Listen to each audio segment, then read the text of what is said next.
Hello everyone, जीजी education point में मैं आपका स्वागत करती हूँ। आज की वीडियो में हम पिछले 6 महीने के महत्वपूर्ण करंट अफेयर्स को बहुत ही आसान तरीके से समझेंगे। हर करंट अफेयर के साथ हम उसका वन वर्ड आंसर और एक शॉर्ट एक्सप्लेनेशन याद करेंगे, ताकि जो यूपी पीजीटी, टीजीटी और यूजीसी नेट, डीएसएसबी और सीटेट जैसे परीक्षाओं में सीधे प्रश्न आने पर तुरंत से आप उसका आंसर कर सकें। तो शुरू करते हैं। सबसे पहले हम यहाँ पर इंपॉर्टेंट डेज को देखेंगे।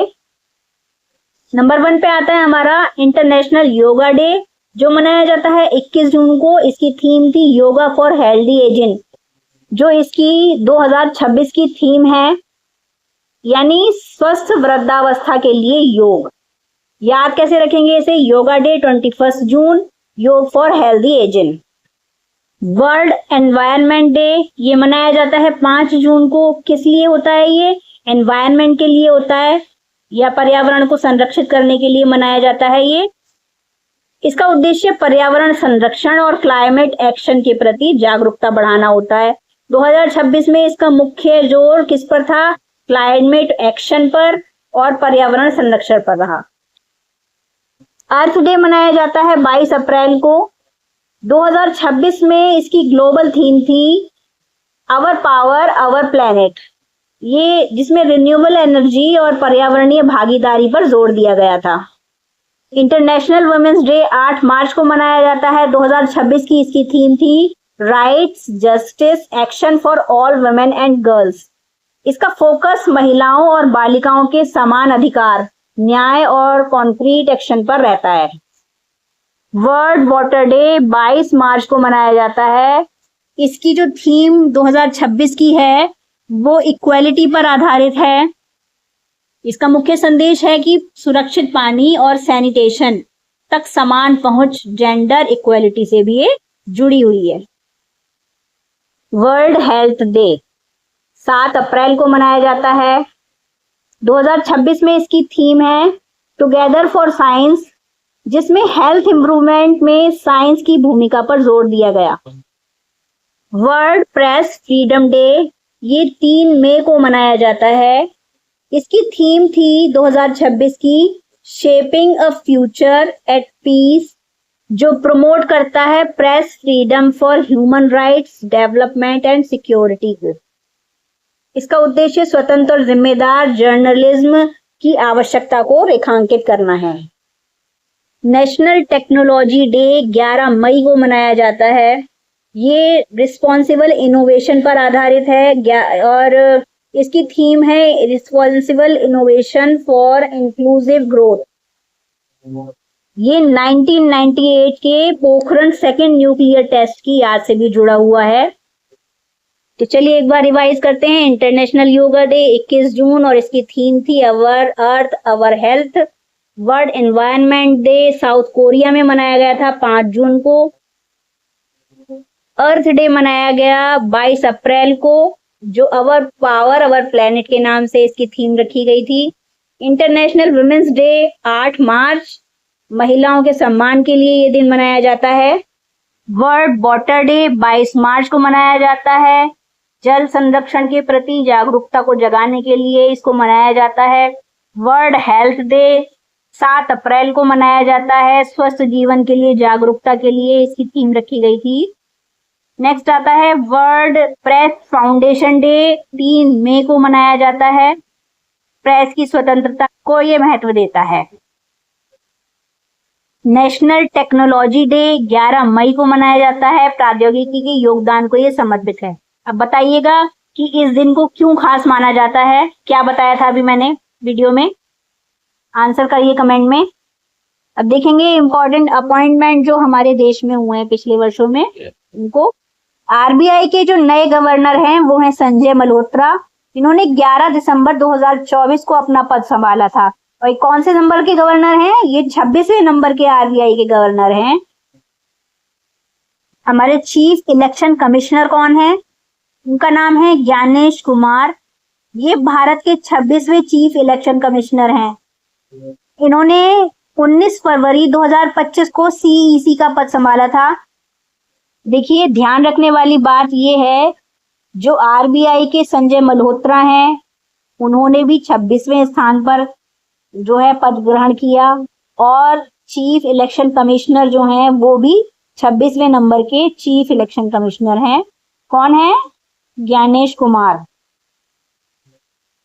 इसरो के चेयरमैन कौन है? वी नारायणन या डॉक्टर वी नारायणन इसरो के चेयरमैन और डिपार्टमेंट ऑफ स्पेस के सेक्रेटरी हैं। इन्होंने जनवरी 2025 में यह जिम्मेदारी संभाली थी। डीआरडीओ के चेयरमैन कौन है? समीर वी कामत। डीआरडीओ के चेयरमैन हैं, इन्हें डॉक्टर समीर वी कामत के नाम से जानते हैं। ये defence research and development organisation के चेयरमैन हैं। अच्छा, परीक्षा में डीआरडीओ के चेयरमैन और इसरो के चेयरमैन के क्वेश्चन जो हैं ये पेयर में पूछा जाता है और अक्सर ये क्वेश्चन आता जरूर है, इसलिए इसे याद करिएगा। मुझे कमेंट में लिखकर बताइए डीआरडीओ की फुल फॉर्म क्या है। अब बात करते हैं भारत के अटॉर्नी जनरल की। तो भारत के अटॉर्नी जनरल हैं आर वेंकटरमणी। ये जो अटॉर्नी जनरल का पद होता है ये भारत सरकार का प्रमुख कानूनी पद होता है। ठीक है, चलिए एक बार रिवाइज करते हैं। आरबीआई के गवर्नर कौन है? Sanjay Malhotra. Chief election commissioner Gyanesh Kumar. ISRO chairman कौन है? वी नारायणन, इसरो के अध्यक्ष हैं। डीआरडीओ के चेयरमैन समीर वी कामत, इनको वन वर्ड में कामत करके भी हम याद कर सकते हैं। अटॉर्नी जनरल ऑफ इंडिया कौन है? आर वेंकटरमणी, इन्हें भारत के महान्यायवादी के रूप में जाना जाता है। चलिए अब देखेंगे डिफेंस और मिलिट्री से जुड़े हुए कुछ क्वेश्चंस को। लेकिन जो बच्चे मेरे चैनल पे आज पहली बार आए हैं उन्हें मैं बता दूं, ये channel UGC net, PGT, UP PGT, TGT और इंग्लिश और एजुकेशन से रिलेटेड वीडियोस लाता है।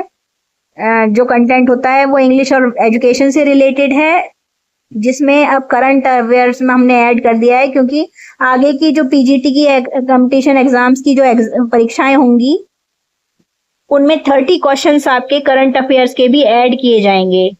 इसलिए यहाँ पर हमने पीजीटी क्लासेस को ध्यान में रखते हुए साथ ही और कंपटीशन एग्जाम्स को ध्यान में रखते हुए भी करंट अफेयर्स को यहाँ पर ऐड किया हुआ है। ऑपरेशन सिंदूर क्या है? ये डिफेंड ऑपरेशन सिंदूर है। भारत की एक प्रमुख सैन्य कार्यवाही है। इसके माध्यम से भारत ने आतंकवादी हमलों के जवाब में टारगेटेड मिलिट्री एक्शन किया था। बताइए मिलिट्री एक्शन ये कब हुआ था? देखिए जो ऑपरेशन सिंदूर है 22 अप्रैल 2025 को पहलगाम में जो आतंकी हमला हुआ था उसमें 26 लोगों की मौत हुई थी। उसके बाद भारत ने 7 मई 2025 को ऑपरेशन सिंदूर शुरू किया था। भारतीय सशस्त्र बलों में पाकिस्तान और पोक में मौजूद आतंकवादी इंफ्रास्ट्रक्चर से जुड़े 9 साइट्स और टारगेट्स किए गए थे। ये ऑपरेशन इंटेलिजेंस लेड और प्रिसीशियस बेस्ड था। इसके साथ आपको एक बात और याद रखनी है इससे संबंधित कि 10 मई 2026 को शाम 5 बजे दोनों देशों के बीच मिलिट्री एक्शन को रोकने पर सहमति बनी और ये वहां पर रोक दिया गया था। एक्सरसाइज वरुणा ये क्या है? ये भारत और फ्रांस के बीच होने वाला एक नेवल एक्सरसाइज है। एक्सरसाइज टाइगर ट्रिम्फ ये भारत और अमेरिका का संयुक्त रूप से ट्री सर्विस एक्सरसाइज है। एक्सरसाइज युद्ध अभ्यास ये यूएसए युद्ध अभ्यास भारत और अमेरिका की सेनाओं के बीच होने वाला प्रमुख आर्मी एक्सरसाइज है। तो डिफेंस सेक्शन में आपको ये 5 नाम याद रखने हैं: सिंदूर, वरुणा, टाइगर ट्रिम्फ, गरुणा शक्ति और युद्ध अभ्यास। इसको लर्न करने की एक ट्रिक हम ये भी देख सकते हैं, जैसे कि एक्सरसाइज वरुणा है, वरुण का मतलब क्या होता है? पानी या जल, तो ये नौसेना से संबंधित होगा। दूसरी चीज आपको ये याद रखनी है कि कौन सा अभ्यास किस देश के साथ किया गया है। इस चीज को आप अच्छे से याद रखिएगा कि एक्सरसाइज वरुणा जो है वो फ्रांस के साथ किया गया है, एक्सरसाइज जो टाइगर ट्रिम्फ है अमेरिका के साथ हुआ है, और गरुणा शक्ति इंडोनेशिया के साथ, और युद्ध अभ्यास जो किया गया है वो अमेरिका के साथ किया गया है। अब साइंस और स्पेस से रिलेटेड क्वेश्चंस को हम देखेंगे। निसार, ये नासा और इसरो का एक संयुक्त नाम है। इसकी फुल फॉर्म क्या है? NASA ISRO synthetic aperture radar. ये इसरो और नासा के संयुक्त अर्थ ऑब्जर्वेशन मिशन से जुड़ा हुआ है। अब बात करते हैं गगनयान के बारे में। तो गगनयान क्या है? ये भारत का ह्यूमन स्पेस फ्लाइट प्रोग्राम है। इसका उद्देश्य भारतीय एस्ट्रोनॉट्स को अंतरिक्ष में भेजना है। आदित्य L1, तो ये तो बहुत इंपॉर्टेंट क्वेश्चन है आपके लिए। देखिए, आदित्य का मतलब क्या है? सूर्य। तो ये जो हमारा प्रोजेक्ट है ये सन से जुड़ा हुआ है, तो ये भारत का सूर्य अध्ययन मिशन है। आदित्य L1 मिशन भारत का सूर्य के से रिलेटेड जो अध्ययन चल रहा है, रिसर्च चल रही है, उसका एक मिशन है। इसका उद्देश्य सूरज और उससे जुड़ी स्पेस वेदर फिनोमेना का अध्ययन करना है। देखिए, चंद्रयान 3 एक मून मिशन है। इसने भारत को चंद्रमा के साउथ पोलर रीजन में सफल सॉफ्ट लैंडिंग करने वाला पहला देश बनाया है। यानी भारत ने चंद्रमा के साउथ पोलर रीजन में एक सॉफ्ट लैंडिंग करी है, वो उसकी सक्सेसफुल हुई है और भारत इसमें पहले नंबर पे है।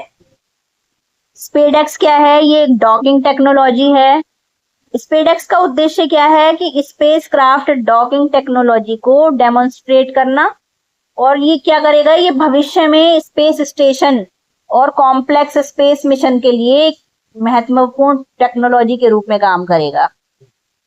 तो स्पेस वाले सेक्शन में एक सिंपल ट्रिक याद रखनी है कि निसार का मतलब नासा और इसरो से है, गगनयान का मतलब ह्यूमन स्पेस फ्लाइट से है, आदित्य N1 सन से जुड़ा हुआ है, सूर्य से जुड़ा हुआ है, और चंद्रयान का मतलब मून से है, और स्पेसएक्स का मतलब है डॉकिंग टेक्नोलॉजी।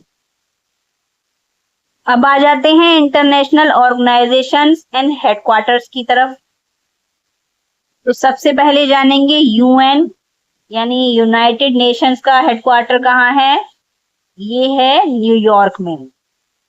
WHO का हेडक्वार्टर है जेनेवा में। WHO को जाना जाता है वर्ल्ड हेल्थ ऑर्गेनाइजेशन के नाम से, और जेनेवा स्विट्जरलैंड में इसका हेडक्वार्टर है। ठीक है। यूनेस्को का हेडक्वार्टर पेरिस फ्रांस में है। अच्छा, मुझे बताइए यूनेस्को की फुल फॉर्म क्या है?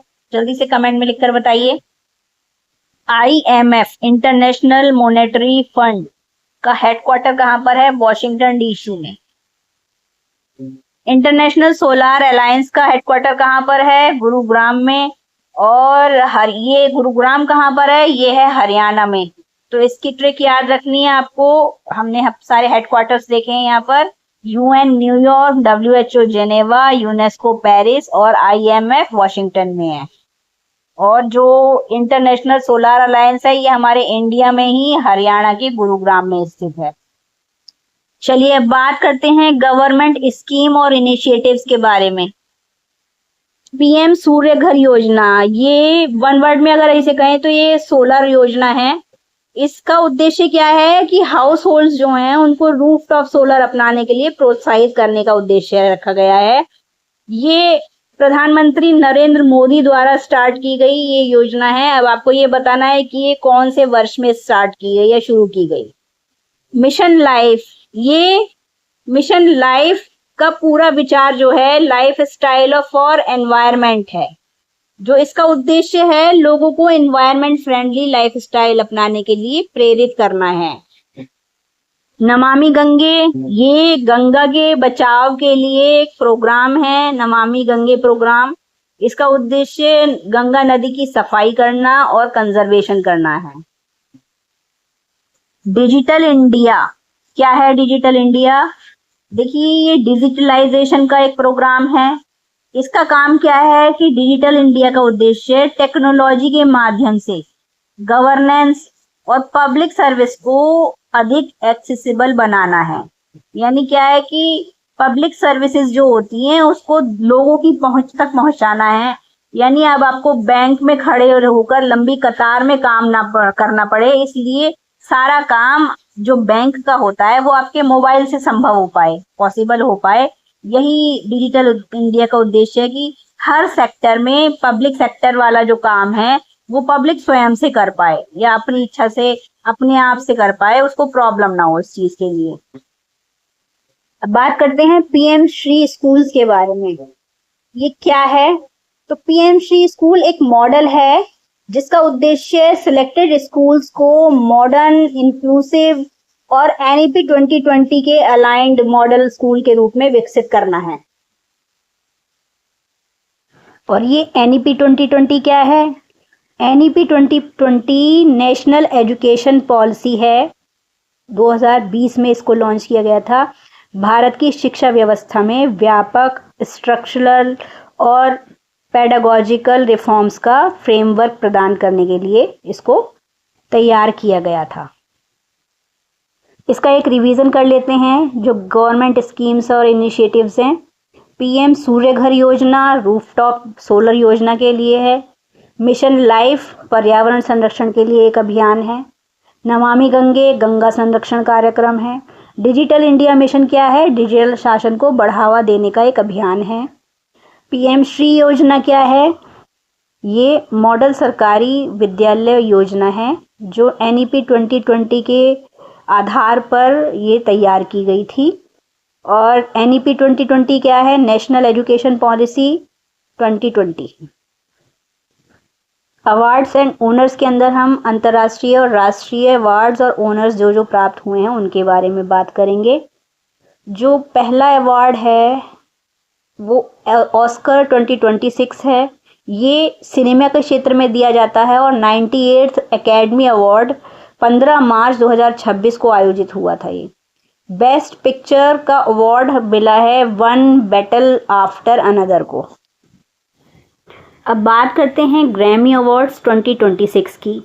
तो 68वां एनुअल ग्रैमी अवार्ड का आयोजन 1 फरवरी 2026 को हुआ था।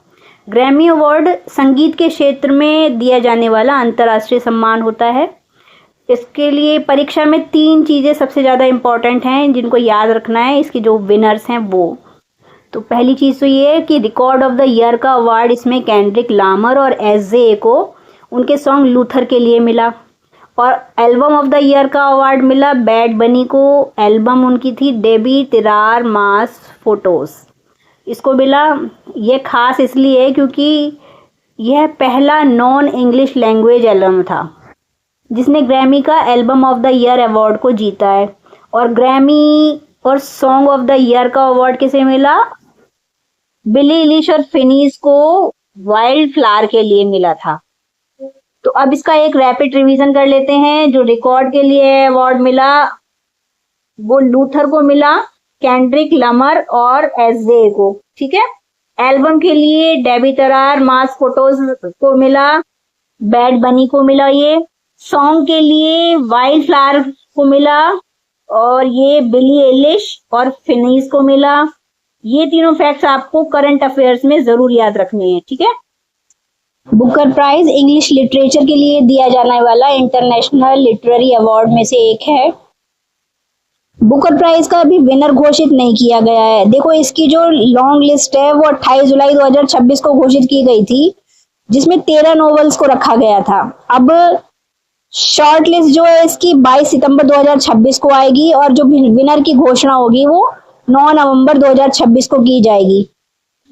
लेकिन इंटरनेशनल बुकर प्राइज 2026 का जो विनर है वो घोषित हो चुका है। इंटरनेशनल विनर प्राइज के जो विनर हैं वो ताइवान ट्रैवलॉग हैं। ऑथर इसके यंग शैवलोग हैं। ट्रांसलेटर हैं ये लिंग किंग। जो घोषणा इसकी 19 मई 2026 को की गई थी। तो याद रखिएगा ताइवान ट्रैवलॉग इसके विनर है।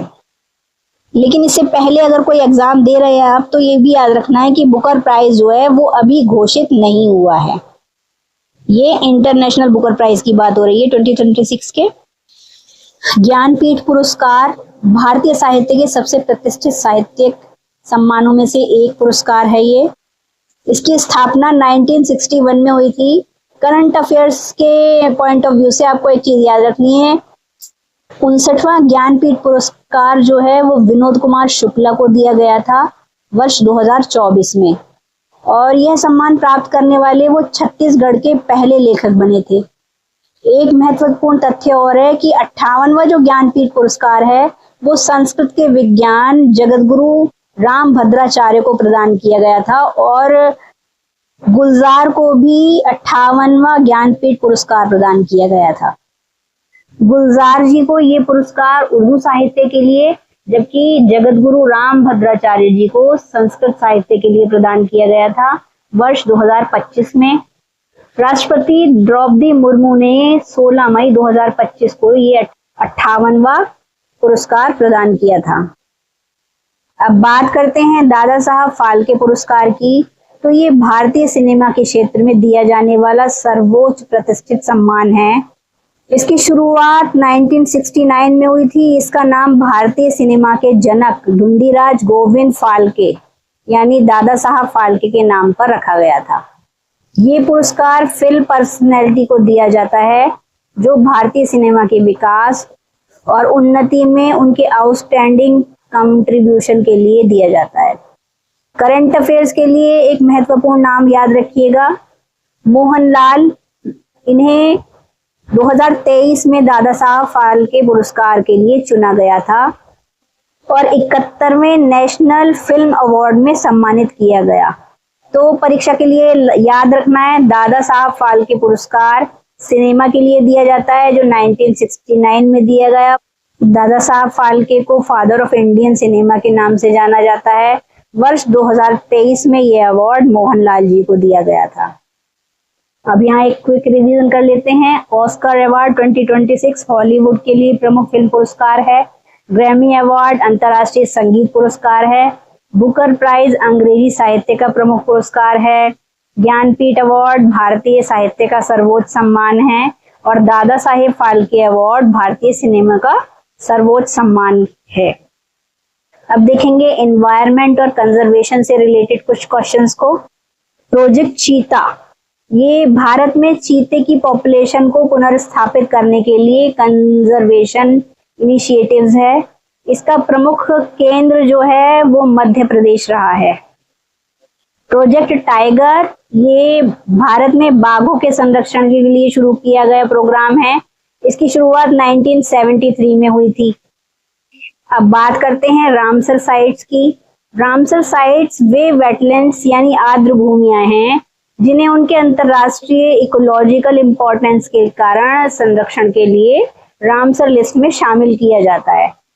रामसर कन्वेंशन की शुरुआत 1971 में रामसर ईरान में हुई थी और भारत इस कन्वेंशन का सदस्य 1982 में बना। अब करंट अफेयर्स 2026 के लिए चीज बहुत महत्वपूर्ण है। आपको ये याद रखना है कि भारत ने 100 रामसर साइट्स का माइलस्टोन जो है वो हासिल कर लिया है। भारत का 100वां रामसर साइट कौन सा है? Jayaprakash Narayan bird sanctuary. इसे सुरहाताल के नाम से जाना जाता है। ये उत्तर प्रदेश के बलिया में स्थित है। इसके बाद आती है ग्लो लेक जो अरुणाचल प्रदेश में है। ये भारत का 101वां रामसर साइट बना और ये अरुणाचल प्रदेश का जो है पहला रामसर साइट भी है। ये भी ध्यान रखना है आपको। तो परीक्षा के लिए एक लाइन में ये याद रखना है कि रामसर जो है वो वेटलैंड्स या आर्द्र भूमि कहलाते हैं। भारत में 100वें नंबर पर कौन सा है? जयप्रकाश नारायण बर्ड सेंचुरी जो बलिया में है। 101वें नंबर पर ग्लो लेक अरुणाचल प्रदेश में है। अच्छा, 99 नंबर पर शेख झील अलीगढ़ में है। ये भी आपको याद रखना है। मिशन लाइफ ये एनवायरनमेंट के लिए है। मिशन लाइफ लोगों को सस्टेनेबल और एनवायरमेंटली रिस्पॉन्सिबल लाइफस्टाइल अपनाने के लिए प्रेरित करता है। अर्थ डे 2026 का संबंध पावर से है। 2026 में अर्थ डे की थीम थी अवर पावर अवर प्लेनेट, ठीक है, और इसका फोकस एनवायरमेंटल एक्शन और रिन्यूएबल एनर्जी पर है। चलिए एक बार रिवीजन करते हैं। प्रोजेक्ट चीता, चीता के बचाव के लिए जो मिशन रखा गया वो है, ये मध्य प्रदेश से शुरू हुआ। प्रोजेक्ट टाइगर, टाइगर के बचाव संरक्षण के लिए है और ये 1973 में स्टार्ट की गई। रामसर साइट वेटलैंड से रिलेटेड है। अभी तक हमारे पास 101 वेटलैंड्स हैं जिनकी बात हमने यहाँ पर की है। मिशन लाइफ पर्यावरण संरक्षण के लिए जन अभियान है। और अर्थ डे 2026 की थीम क्या है? अवर पावर अवर प्लेनेट। अब देखेंगे स्पोर्ट्स एंड इवेंट्स कौन कौन से हुए हैं। खेलो इंडिया यूथ गेम्स 2026 ये यूथ्स के लिए हैं।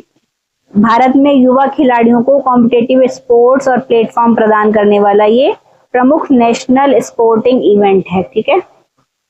एशियन गेम 2026 ये 2026 में एशियन गेम का आयोजन आइची नागोया जापान में होना निर्धारित है। ठीक है। कॉमनवेल्थ गेम 2026 का आयोजन ग्लासगो स्कॉटलैंड में होना निर्धारित है, तो ये भी आपको याद रखना है।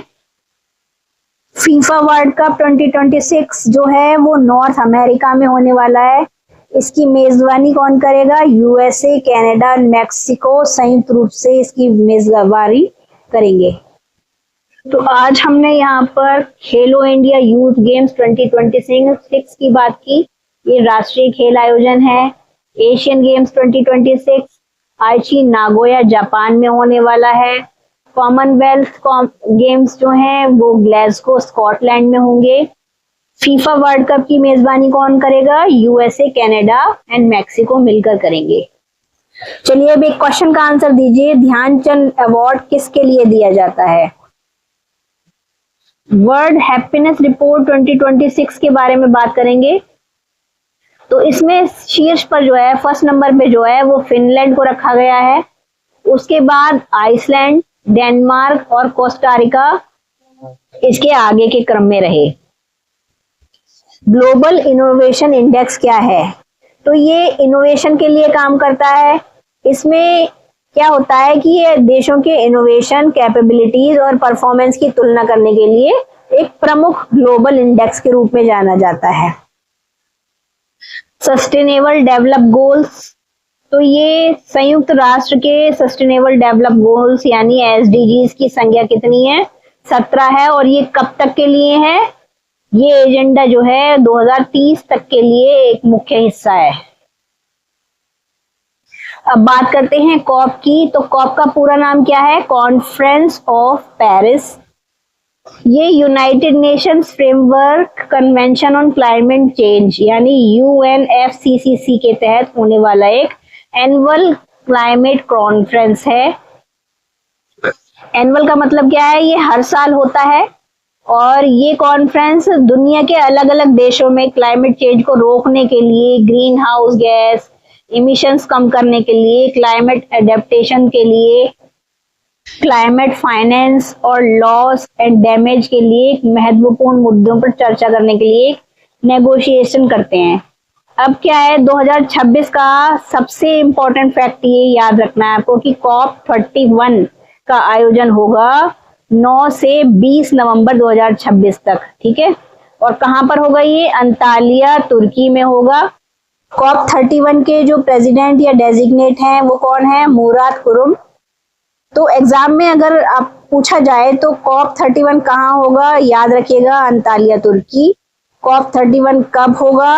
9 to 20 नवंबर। कॉप का संबंध किससे है? क्लाइमेट चेंज से है। और वर्ष 2026 में कौन सा कॉप है? 31 कॉप है। तो चलिए क्विक रिवीजन करते हैं इसका। वर्ल्ड हैप्पीनेस रिपोर्ट में विश्व का सबसे खुशहाल देश है फिनलैंड। ग्लोबल इंफॉर्मेशन इंडेक्स क्या है? वैश्विक नवाचार रैंकिंग है। अच्छा, ईच ऑफ डूइंग बिजनेस जो है विश्व बैंक का सूचकांक है। इसको हम इसलिए याद नहीं करेंगे क्योंकि अब ये जो है अब कार्यरत नहीं है, इसका ये अब डिसकंटिन्यूड हो गया है 2021 से, तो ये अब के करंट अफेयर्स में नहीं रखा जाएगा, इसलिए मैंने इसकी बात यहाँ पर नहीं की है। नेक्स्ट आता है हमारा सस्टेनेबल डेवलपमेंट गोल। कितने गोल्स हैं? 17 गोल हैं जो 2030 तक रखे जाएंगे। संयुक्त राष्ट्र के सतत विकास लक्ष्य हैं ये। कॉप क्लाइमेट कॉन्फ्रेंसेस हैं जो संयुक्त राष्ट्र जलवायु सम्मेलन के नाम से जानी जाती हैं। और वर्तमान में 2026 में कौन सा सम्मेलन होगा इसका? 31 नंबर का सम्मेलन इसका होगा। तो करंट अफेयर्स की पिछले 6 महीने की सीरीज हमारी ये कंप्लीट होती है। वीडियो कैसी लगी और ये नॉलेज कैसी लगी आपको कमेंट में लिखकर जरूर बताइएगा। इससे रिलेटेड फुल नोट्स अगर आपको चाहिए तो मेरे व्हाट्सएप चैनल को स्कैन करके वहां से आप फुल नोट्स इसके ले सकते हैं। यहाँ तक देखने के लिए थैंक यू। मिलते हैं नेक्स्ट वीडियो में। बाय।